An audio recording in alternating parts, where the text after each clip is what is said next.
Hey, ooh, okay, number 36. Okay, cool. So 360. Okay, cool. Hey, everyone. Welcome to Quantum Acacias.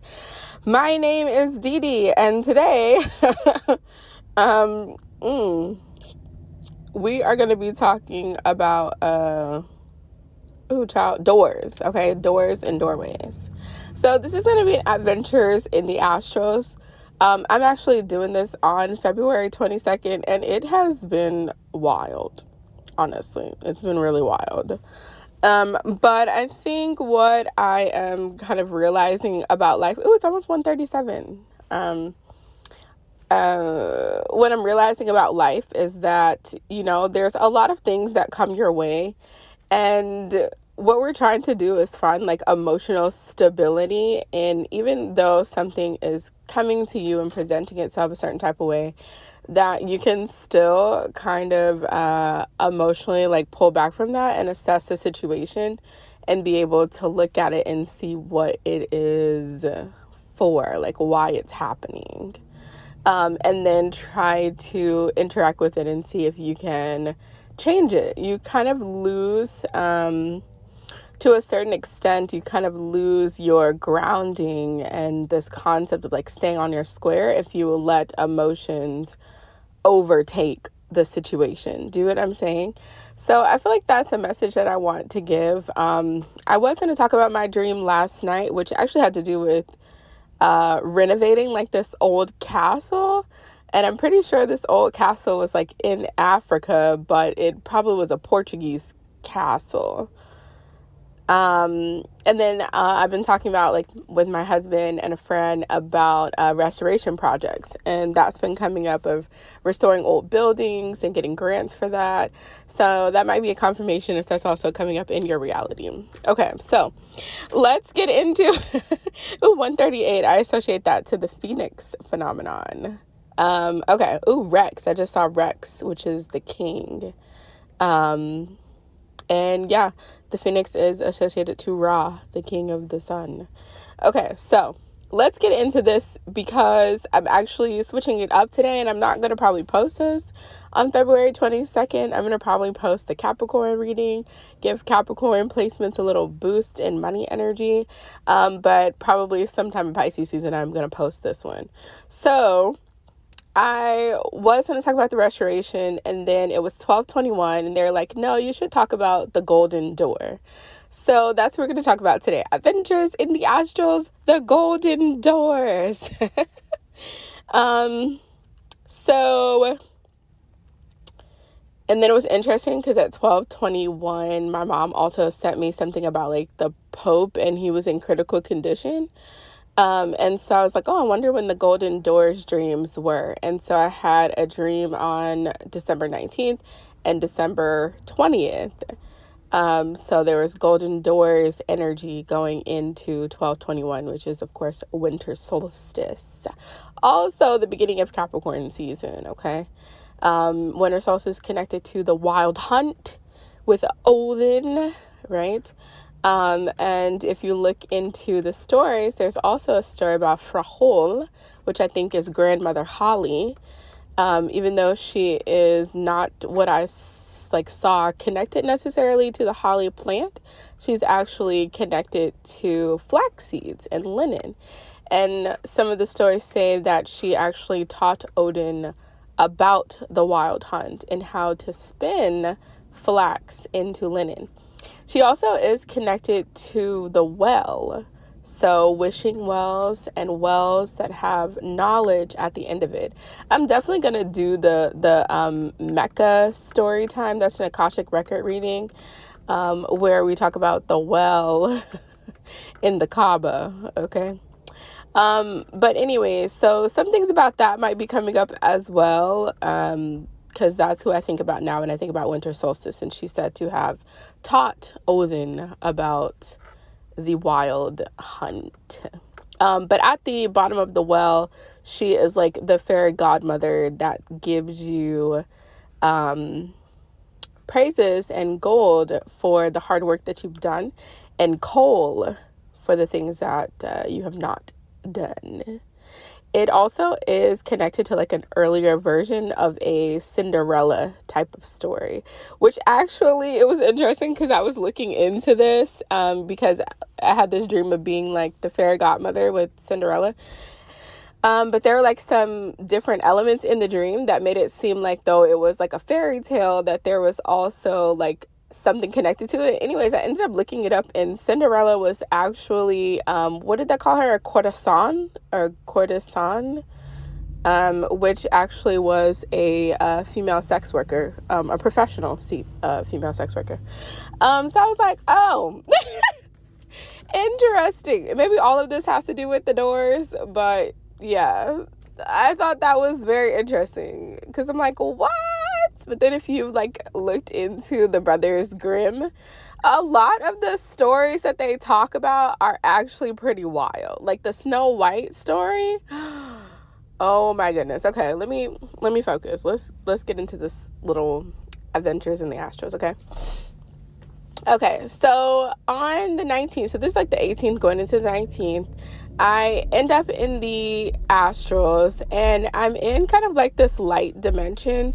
A lot of the time when I see this light dimension, it's not, I mean, this guy is like blasting his music, okay? He want everybody to know what he's listening to. Okay. I mean, it sounds good, so it's cool. Ooh, a maroon BMW. I haven't seen a maroon BMW SUV before. It looks so nice. Okay, focus, Dee Dee. Okay, focus. Okay. So anyways, y'all. Okay, so so I'm in this light kind of space, okay, dimension. Most of the time when I personally see this light dimension, it is connected to the goddess Eos, okay, the goddess of the golden dawn. Okay, the goddess of the dawn. Okay. And that's a whole nother story. But she's also Ushas, which is connected to a more ancient word for water. It is also connected to Ishka, like the Be Ishka. Also, what is whiskey called in Celtic? Like the water of life. I forgot what it is in Celtic though. But anyways, Ishka, and these are more primordial energies that are associated to water and fire. Okay, so water and fire. Yeah,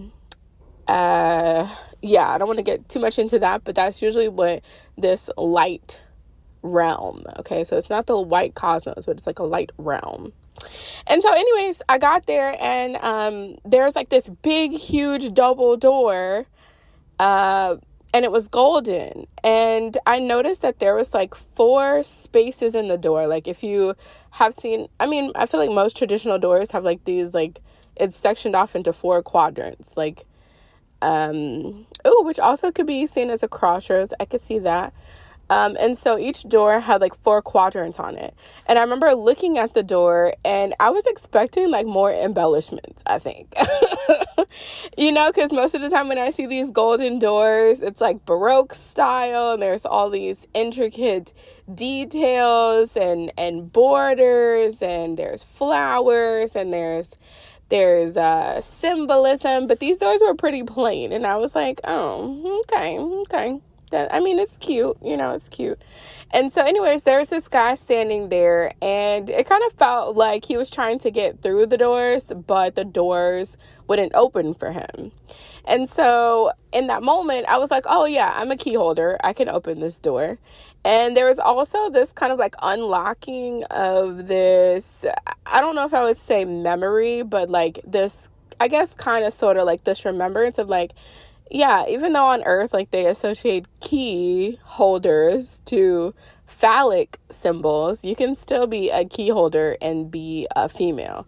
Do you know what I'm saying? And there's this difference between the symbology of something and then what it actually is. However, though, the symbology of something can definitely bring you to what you're looking for. Do you understand what I'm saying? Like, the Philosopher's Stone is not literally a triangle with a square and a circle, but that symbology, if it's actually connected into this Philosopher's Stone, what actually is the Philosopher's Stone, that symbol can act as a certain like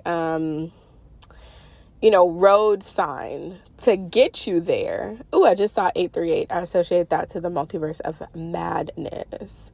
It can definitely get you there, but it's also important to realize that like it is associated to that. It's also like names as well, right? Because names do give like an association to things, right? However, when you're dealing with spirits, especially like more primordial energies or cosmic energies, like, ooh, and I saw 777. Okay, I'm not going to point it out anymore, but I just wanted to say that. Like, 777. And I feel like somebody was asking Ray about 777 in my dream last night, I feel like. But anyways, like with names, right? They give association to something, but a lot of the time names are given based on observation. And sometimes people's observations are accurate, sometimes their associations are spot on, but the association and the observation is not actually what that thing is. Do you know what I'm saying? Like, if you want to call me, I have a name. And so when you want to know like when you're trying to call me specifically, right, you would call Dee Dee and then my last name, right? Because there are a lot of Dee Dees. But I am not Dee Dee. Do you know what I'm saying? But I like the name, and so I'm like, yeah, cool. I'll respond to that. I'll answer to that. But I am not a D or a D. I am like I'm a soul. Those are symbols. Do you know what I'm saying? Okay. Anyways, 147. Okay. And it's interesting because I associate 147 to the Akashic records, and a lot of the time when I see the energy around my Akashic records, it's like this ginger-headed man, and I just saw a ginger-headed man. Look, it says us. Okay. All right. Anyways, so I'm standing in front of this door and I'm like, yeah, I'm a key holder. And then I was kind of like, I don't know if I want to necessarily open these doors though. And I couldn't remember exactly what was behind it, like in that moment, but I was like, okay, like why are you trying to get, behind these doors or whatever? And this was around the same time why I brought up the Pope, is because it's around the same time that the Pope was doing like the door rituals, like this door that hadn't been opened in so many years or whatever. And so I don't think that I opened the doors, but then the next night on December 20th, I was back at the doors and the doors were already open. And so I was like, oh, okay, interesting. So like, maybe I did, or maybe, I don't know. There's gaps in the memory right there.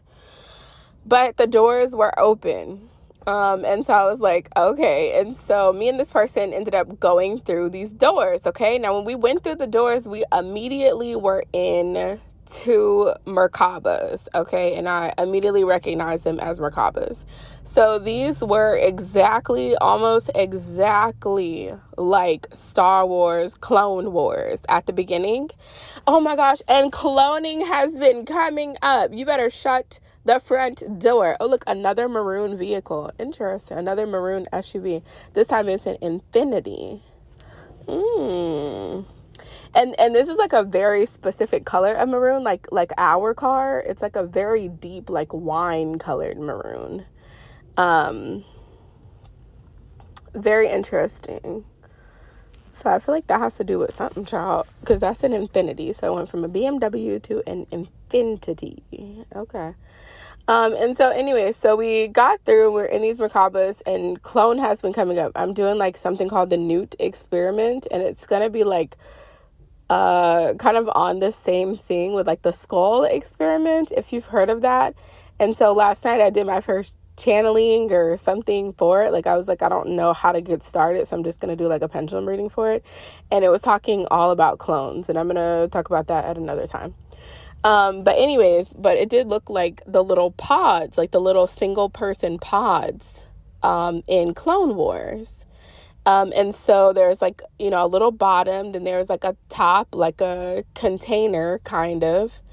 And, you had yourself sitting in there, and then I think it moved like telepathically or something like that. And it was like a single person kind of like, I guess if somebody on Earth saw them, they would look like a futuristic one-person car that could drive itself with no wheels. And it was a pod instead of like a car or truck shape. That's what I would say. Yeah. So anyways, we were immediately in the Merkabas, and we were like jetting for Saturn, okay? So it was dark in there, okay? And Saturn was the sun, okay? I can't tell you how big Saturn was. It was ginormous, and it had its own light, okay? It was the sun. Do you understand what I'm saying? Look, this is another, that's the same. I was about to be like, this is another deep maroon car, but it's the same BMW. It's just turning around or something like that. Okay. Okay, so it was jet black in there, and we were like speeding, and I know it had to be like faster than the speed of light, like gunning for Saturn, okay? And it was huge. It was taking up most of the visual field and most of the space, and there were no other like celestial bodies or anything even next to it. And I was like, oh yeah, that's right, this is what they have been hiding. So we're gunning for it and everything, and the next thing I know, child, these monkeys come out of nowhere and start attacking our Merkabas, like. And it was like flying monkeys. And don't they call, like, isn't that a thing, like when they talk about like narcissists or something, like flying monkeys or something like that? But I've also seen these monkeys before, and they look like this this movie by, what's the guy that did The Shining? Oh my gosh, what is this guy that did The Shining? I can't remember his name, but Stephen King, yes, thank you, Stephen King, yes. So he did this movie that's like this crazy circus monkey thing, and it's got crazy eyes and everything. That's exactly what it looked like that was attacking our Merkabas. Now get this, okay? It started attacking, look, this is crazy, okay? It started attacking our Merkabas, okay? And when it attacked our Merkabas, it transitioned us to a different realm, which was a lighter realm. It was like an orange realm, kind of orangish light realm. And there we didn't have access to our Merkabas. And in that reality, Saturn was dark. Saturn was the black sun. It was dark and it didn't have its own light. Oh, look, there's this little insect that's trapped. It's not the air friend, it's glass. Come on with your busy self. Come on. I know. Oh, and he's so scared. I'm trying to help you out, sir. Come on with your busy self. Come on. I literally have turned into like Mother Nature, child. Okay. He's struggling right now. I'm gonna give him a second. Okay. So anyways, it was like these monkeys were like taking our Merkabas. So like, I don't even know how, because they're our Merkabas, but these monkeys were like attacking them. And when they attacked us, we ended up transitioning. So the best way I can describe it is like, okay, when we went through the golden doors, we were going forward, okay? Not necessarily north, right? Because north has to do with gravity. That's like getting above something. But going forward, okay? And we had our Merkabas. When the monkey started attacking us, it was like we went sideways, like to the left, into a different dimensional reality. So it's not like we went back out of the doors. We went sideways into like a literal different reality. And so we both had to think like, okay, let's get back in our Merkabas. So they're like, no, those are our Merkabas.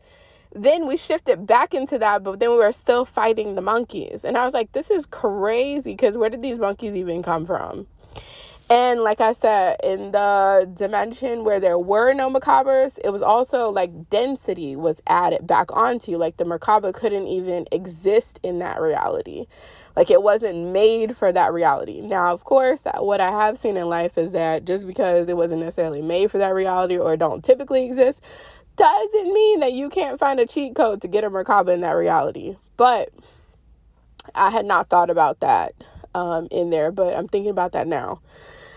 So there probably is a way to get a Merkaba in that level of density, or maybe it just looks different in that density. But we just thought like, okay, those are ours. And so that helped us shift back into that black dimension where Saturn was the sun. And it almost looked like it was the only celestial body in that realm. But there was something so significant to getting to Saturn. And a lot of what it was attacking the Merkaba, making sure you don't get into the Merkaba, is that you don't get to Saturn in that dimension. Because like I said, Saturn in that dimension is the sun. It is the sun. And if you can land on it, and it was almost like the heat coming off of Saturn was not necessarily an illusion, but it was like, when we think about like, oh, humans today, we can't fly up to whatever our sun is because it's too hot. That illusion, it's not necessarily an illusion, but you can survive it and you can land on Saturn. And they don't want you to land on Saturn.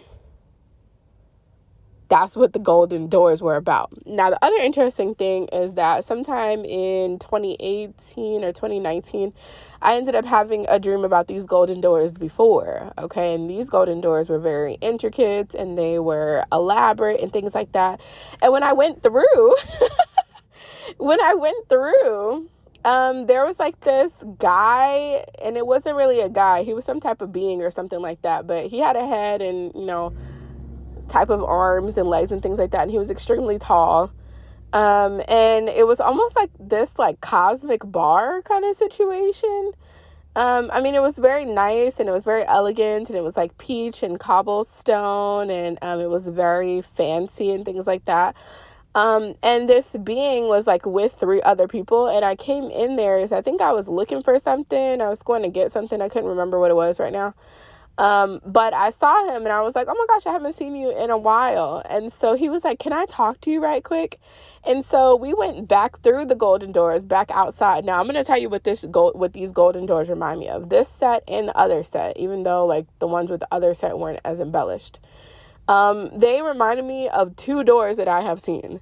The first door, which, the dream in 2018 with this being I'm going to tell you about, I've not seen either one of these TV shows or movies, okay?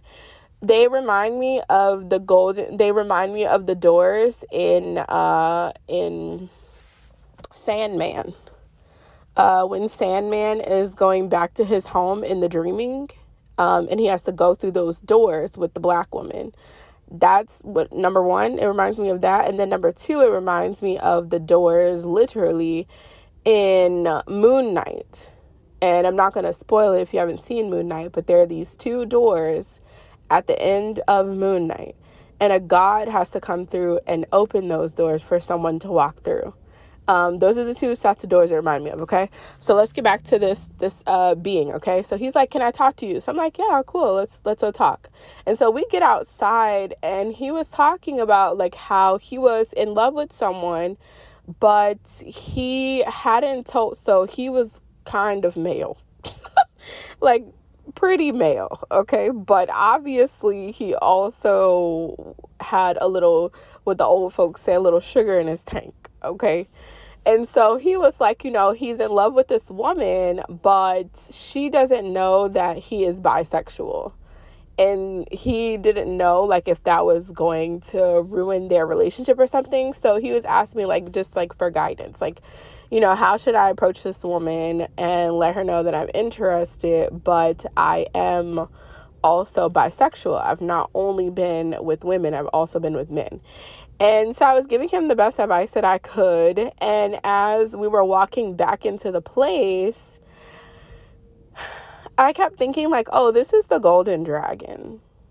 And as I was waking up, they were like, yeah, this is the golden dragon. And he's some type of, I don't know if he's a hermaphroditic child. If he's a hermaphrodite or something, but something about the bisexual also felt like it could be bisexual, but it also could be that he houses both energies within him, though he presents more as a masculine energy.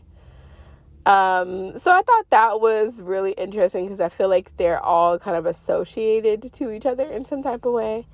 Yeah, but that's what I have for you guys. I hope that was interesting. As always, if you have any connections or if you've seen anything like this with these golden doors and stuff like that, or Saturn, I love Saturn. I'm not gonna lie, I love Saturn. Then definitely comment down below. You can also check the description box below. I have my email. Oh, look, a little eclipse. You can also check my email and all those, blah, blah, blah, blah, all the fun things we do here on YouTube. Okay, bye, friends. A second, I had to come back and say this, okay? It's 2:33. I had to come back and say this, okay?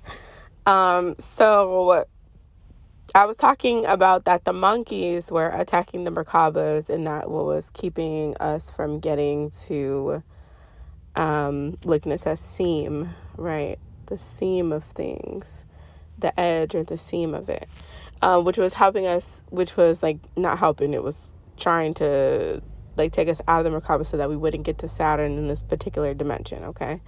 And it's crazy because they actually just did a redo of the monkey film, which was originally in 1980, I think.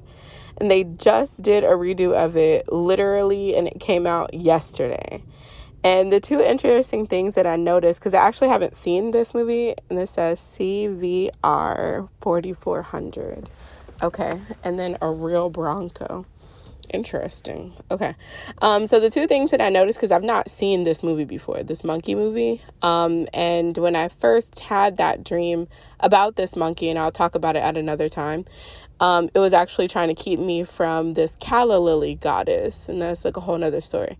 But when I first saw it, it reminded me also of the monkey in Toy Story, where this monkey always has symbols. And it's funny because symbols like CYMBAL also sounds like symbols, and they make sounds, musical sounds. Anyways, the first two things that I noticed was that the director is Oz Perkins. That's number one. Is Oz Perkins, and number two, that it is, and I was talking about 138, and I associate that to the Phoenix event. The runtime, oh look, I see OG, right? The runtime is 1 hour and 38 minutes, and it's interesting because that was coming up with Men in Black, and Men in Black runtime is 1 hour and 38 minutes, which is associated to the Phoenix event. So I'm going to definitely go watch that movie. And there's also, like, when I originally saw this monkey, there's a lot of stuff that was coming up about it, and it was connected into, like, a lot of different things. But I did see where they said that they believe that the original adaptation from Stephen King could have come from The Monkey's Paw. And if you know the story of The Monkey's Paw, we read this like in school, which I have no clue why, but it was like one of those books that I remember from childhood, like middle school reading. And it was about this woman who really, really missed her son. And I think there was something like a witch or something told her that she could bring her son back with a monkey's paw. Like, and the monkey's paw was like a talisman. And so this woman wanted to bring the son back. And so anyways, there's like this buildup because she's hearing this knock at the door. And I can't remember if it was her or someone else, but they started feeling anxiety. And they were like, be careful when you open that door because they don't always come back how you think they will. And so when she opens the door, it technically is her son. But it is like, oh my gosh, and this was coming up last night too with necromancy. Maybe that's also a message because Saturn, of course, like with Men in Black deals with time, right? And time is father time, really grandfather time. And so it's this concept of the dead go to Saturn. And, there's different levels of everything. Just like with necromancy, you can bring something back. But if you are unexperienced and don't understand certain rules, then you can bring something back and it's not going to be what you thought it was. You have to bring it back under certain guidelines and certain natural laws you can't break, but you can bend them. You have to know somebody that understands, bending magic. But I wanted to say that because I just saw that. And yeah, I hope that this unlocks something for you and makes sense. And yeah, see you in the next video. Bye.